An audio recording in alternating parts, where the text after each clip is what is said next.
And joining me now with more insight is defense attorney Enrique Latoison, live in our Digital Operations Center.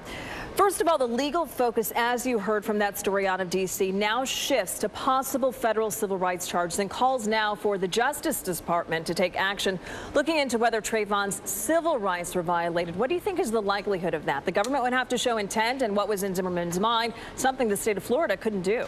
That's correct. I don't think it's very likely at all. They have to show that he was targeted based on his religion, his color, his race, and the investigators at this point had already looked into Zimmerman's background. They were not able to find any racial bias. He actually testified through the investigators and said that he followed Trayvon based on the hoodie, the clothes he was wearing, and also that there was burglaries in the area at the time. He never admitted at all that he actually went after Trayvon or was following him because he was black.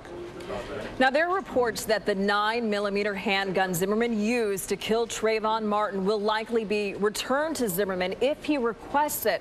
Now, if the federal government pursues charges against Zimmerman and succeed, would he then lose his right to possess a gun? Oh, definitely. I mean, he would be a convicted felon. He would not be able to carry a firearm at that point. Ironically, this is probably the point in his life where he's most needed of carrying a gun. I'm sure his safety is always going to be in question from this point going forward. But the gun would be turned over to the federal investigators. It would be immediately confiscated as evidence, and it would be used in a federal case. He would not be able to get that gun back. And of course, he was convicted. He definitely would not be able to get the gun back.